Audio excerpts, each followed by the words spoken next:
Good afternoon students, welcome to online classes of mathematics. जैसे कि हम वेक्टर कैलकुलस कर रहे थे, उसमें हमने कुछ एग्जांपल्स देखे हैं। वो एग्जांपल्स कुछ तो डायरेक्ट ही आर वेक्टर दिया होता था हमें, तब हम इसका अवकलज करते थे एक बार, या हमने देखा थे अवकलज 2 बार कर लो अवकलज, या हम 3 बार भी अवकलज कर सकते हैं इनका। अब आर वेक्टर दिया हो, अवकलज निकाल सकते हैं। अब हमें पता चला है आर वेक्टर हो तो अब मॉड्यूलस भी निकाल सकते हैं उनका। एंड हमने क्रॉस प्रोडक्ट भी देखा था 2 वेक्टर का, सेम वेक्टर का तो 0 ही होगा। अदर का भी देखा था हमने, ए वेक्टर क्रॉस बी वेक्टर। ऐसे हमने कुछ एग्जांपल्स देखे हैं, इसमें अलग अलग चीज़ें सीखी हैं। किसी में हमने ए वेक्टर डॉट बी वेक्टर निकाला है। अब ये तो डायरेक्ट ही करते थे, इसके लिए हम डिटर्मिनेंट निकालते थे। हो सकता है इसका और इसका क्रॉस प्रोडक्ट पूछ ले। अब हमें पता चल गया कि हमें कैसे कैसे करना है। अब इसका लिए कुछ भी पूछ ले तो हम निकाल सकते हैं।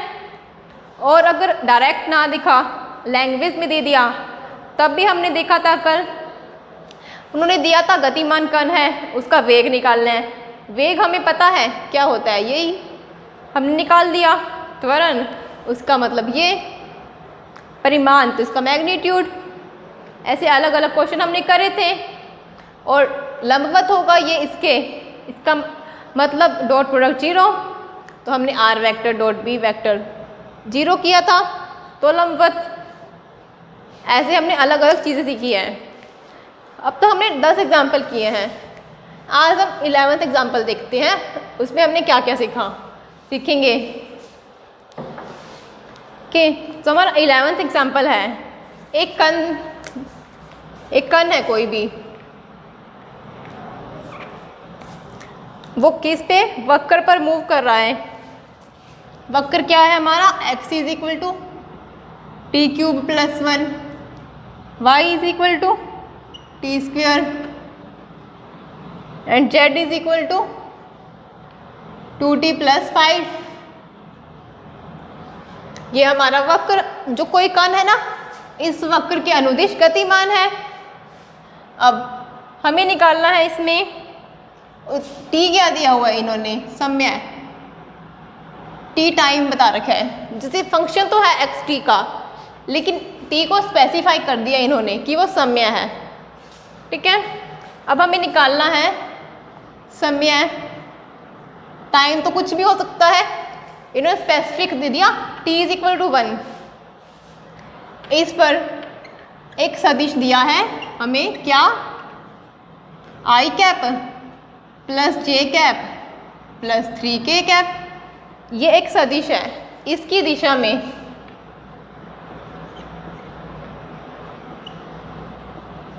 कण के वेग एवं त्वरण के घटक निकालने हैं। त्वरण के घटक,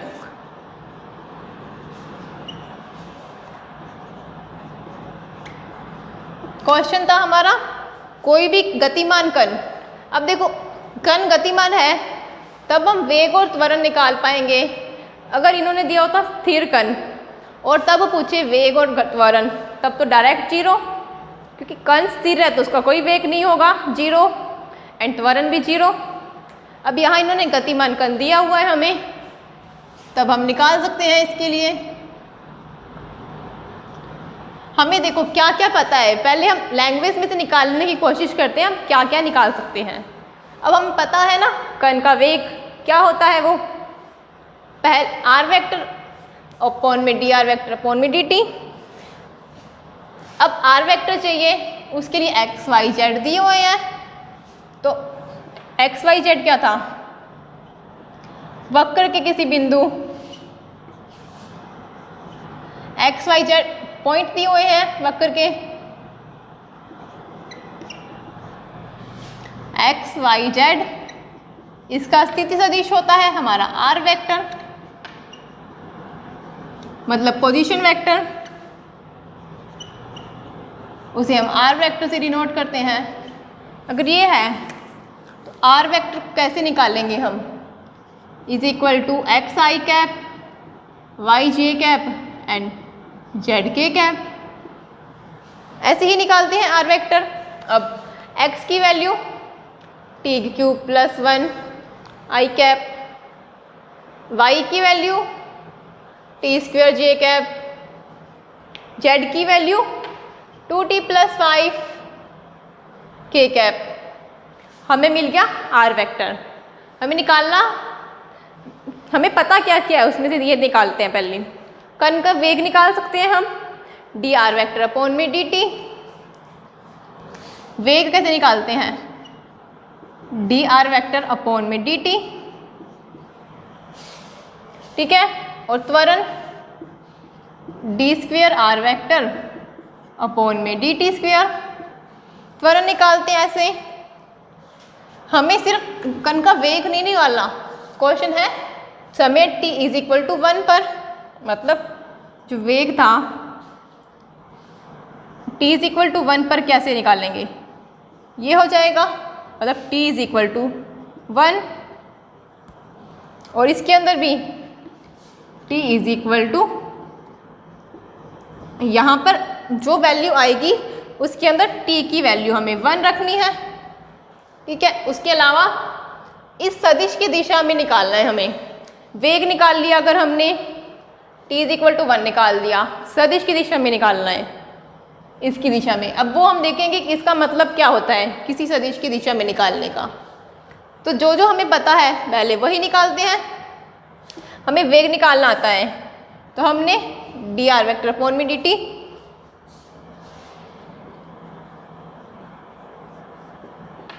ये निकाल सकते हैं।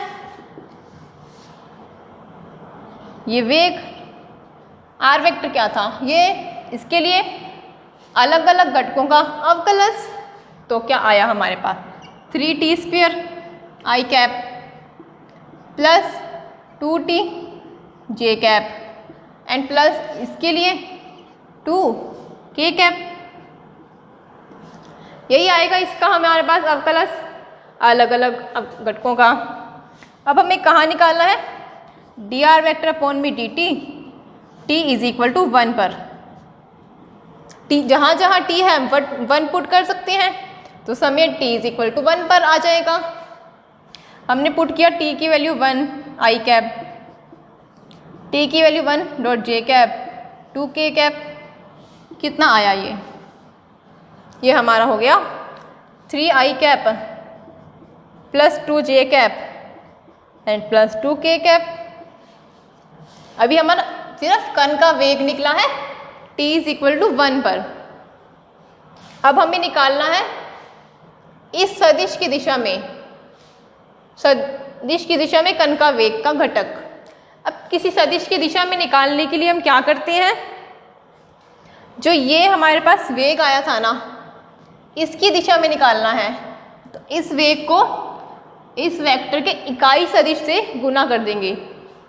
उसकी दिशा में निकालना है ना, तो इकाई इस वेक्टर के इकाई सदिश में, जिसकी भी दिशा में निकालना है उसके इकाई सदिश से गुना करेंगे तो हमें उसकी दिशा में कण का वेग मिल जाएगा।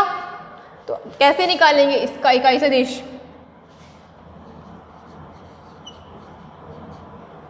सदिश क्या था हमारा आई cap plus J cap plus 3 के कैप।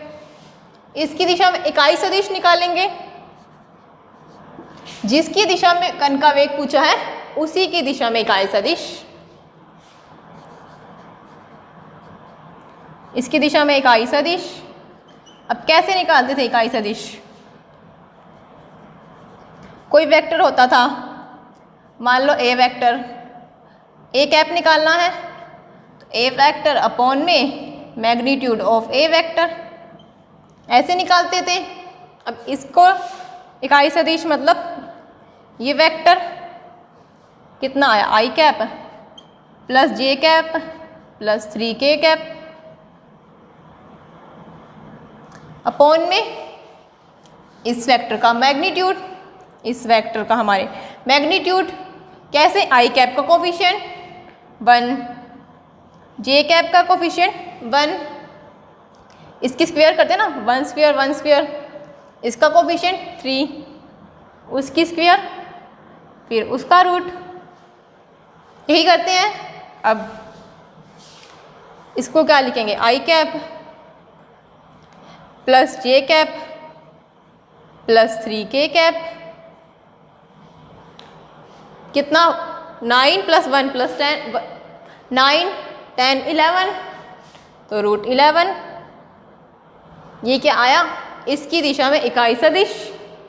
अब क्या मतलब हुआ, इसकी दिशा में कण का वेग निकालना है, तो जो हमारा वेग आया था उसको इकाई सदिश से गुना करेंगे, तो क्या आ जाएगा हमारे पास, समय t = 1 पर, तो हमने t = 1 पर निकाल लिया। t = 1 पर इस सदिश की दिशा में निकालना है ना, सदिश क्या था, आई cap plus J cap plus 3k cap, इसकी दिशा में इसके अनुदिश कण का वेग या इसकी दिशा में कण वेग का घटक,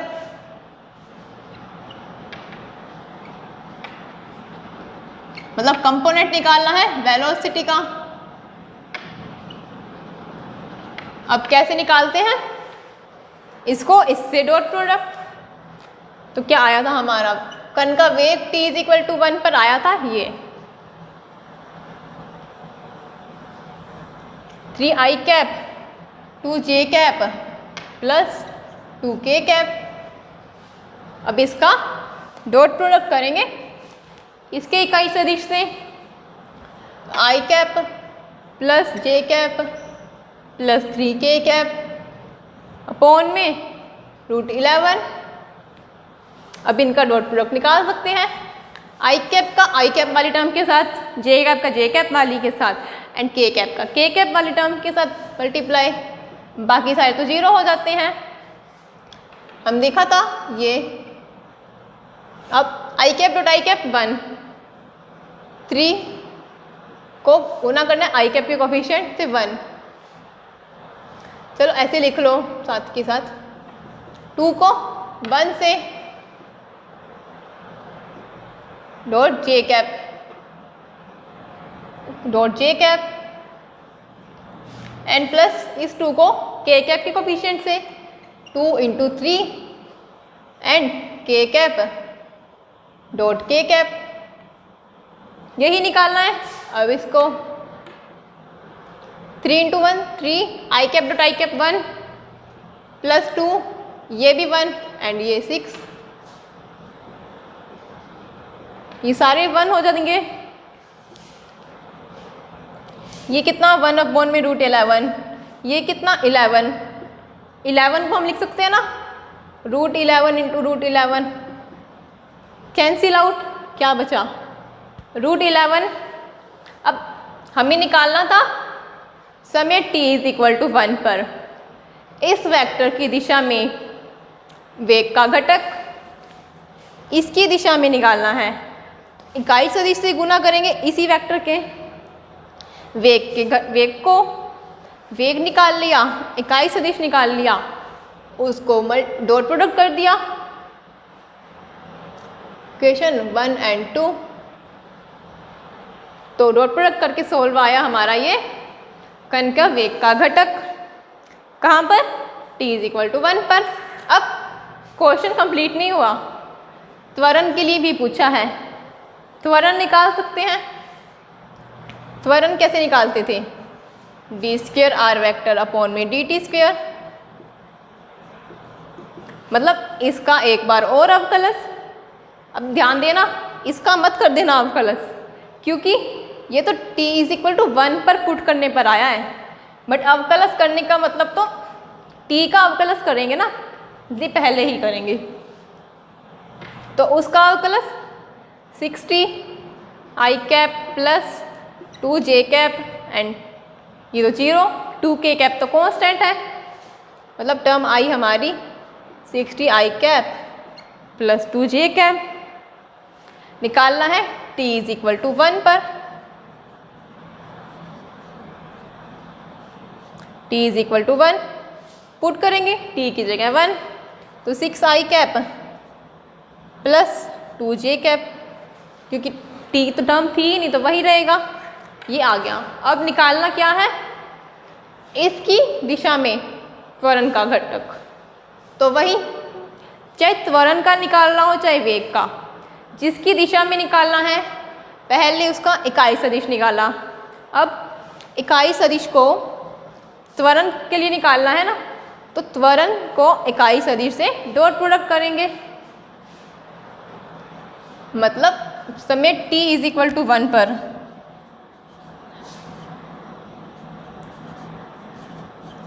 इस पर निकालना है हमें सदिश, किसकी दिशा में, वही i cap plus j cap plus 3k cap,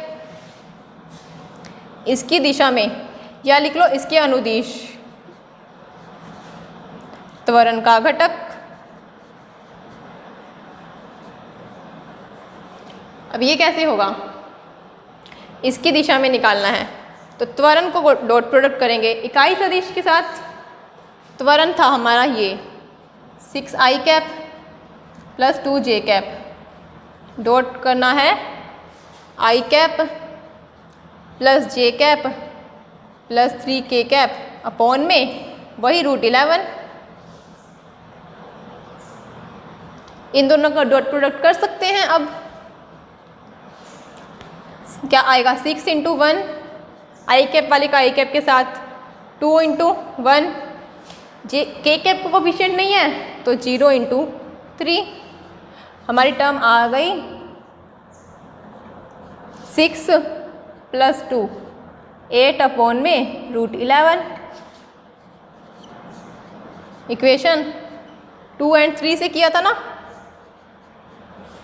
यहाँ 1 और 2 क्योंकि वेग और इकाई सदिश, यहाँ 2 और 3 त्वरण और इकाई सदिश हमें निकालना था उसकी दिशा में, तो ये हमारा आ गया त्वरण का घटक। मतलब यहाँ ये चीज़ ध्यान देने की है, जिसकी दिशा में हमें निकालना है उसका हम इकाई सदिश निकालेंगे, फिर इकाई सदिश निकाल के उसको डॉट प्रोडक्ट करेंगे, किसके साथ, वेग का निकालना है तो वेग के साथ, त्वरण का निकालना है तो त्वरण के साथ। ओके, सो ये हमारा हो गया 11th एग्जाम्पल कंप्लीट। सो अब हमारे सारे एग्जाम्पल्स हो चुके हैं इसमें, इनफैक्ट हमारा फर्स्ट चैप्टर कंप्लीट हो गया है। इसमें कुछ एक्सरसाइज के क्वेश्चन हैं, वो क्या है, मिलते जुलते ही हैं एग्जाम्पल से। जैसे कि किसी में पूछ लिया dr वेक्टर अपॉन में dt निकालो, किसी में उसका अवकलज, किसी में मॉड्यूलस पूछ लिया, या किसी में वही a vector dot b vector, इस टाइप के ही क्वेश्चंस दिए हुए हैं सब में। सो ये सॉल्व कर सकते हैं ना हम। जैसे कि अगर हम देखें, अब चाहे सारे क्वेश्चन मत सॉल्व करना, बट जो जो क्वेश्चन एक्सरसाइज का क्वेश्चन है जो कहीं पे आए हुए हैं ना किसी यूनिवर्सिटी में, वो ज़्यादा चांसेस होते हैं एग्जाम्स में आने के, इनफैक्ट वो इम्पोर्टेंट होते हैं। जैसे कि थर्ड क्वेश्चन है, हमें उदयपुर यूनिवर्सिटी में आया हुआ है बीएससी में। ये क्वेश्चन समझ आ गया ना अच्छे से सबको?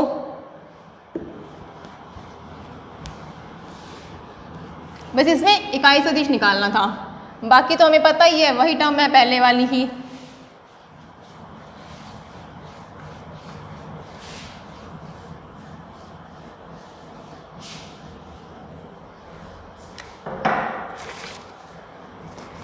जैसे कि हमारा क्वेश्चन है थर्ड, इसमें हमें पूछा है dr वेक्टर अपॉन में dt निकाल सकते हो, कोई भी r वेक्टर दिया हो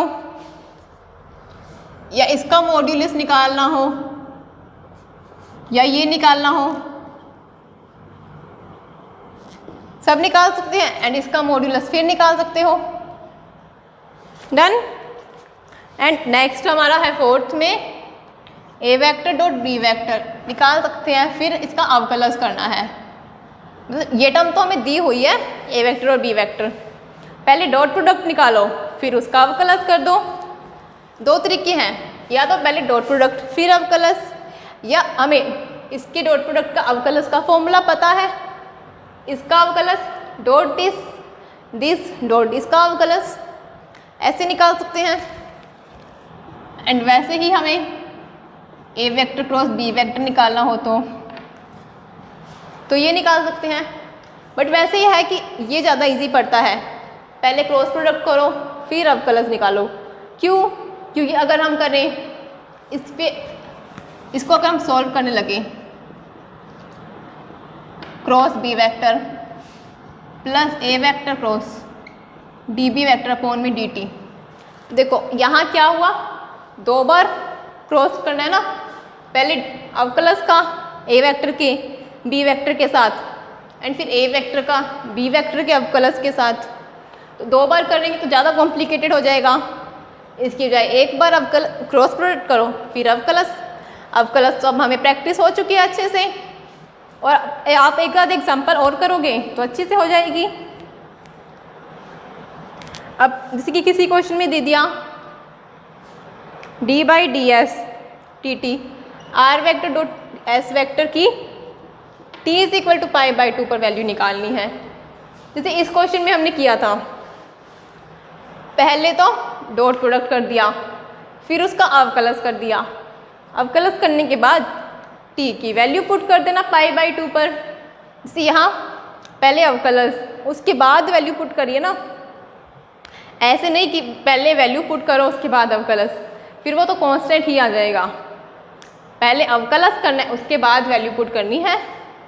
से ये समझाने के लिए है आपको कि कहाँ पर क्या क्या डिफरेंस आ रहा है।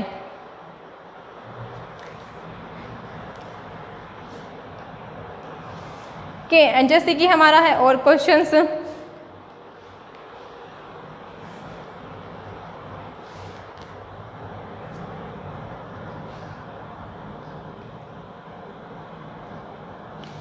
cos एंटी आई कैप साइन एंटी जे कैप, अब r vector cross d r vector upon में डी टी किसके इक्वल, एन के कैप के। अब ये हमने एग्जांपल देखा था ना, ये टर्म दी हो तो इसको किसी के इक्वल निकालना, मतलब हम इस टर्म को सॉल्व करते हैं तो हमें ये टर्म मिल जाती है ऑटोमेटिक। आर वेक्टर का अवकलज किया फिर क्रॉस प्रोडक्ट किया तो सॉल्व करने पर हमें यही मिलेगा। ओके, तो ये हमारे 9th एग्जाम्पल भी बिल्कुल ऐसे ही है, कोई वेक्टर लिया उसको सॉल्व किया आगे। ओके,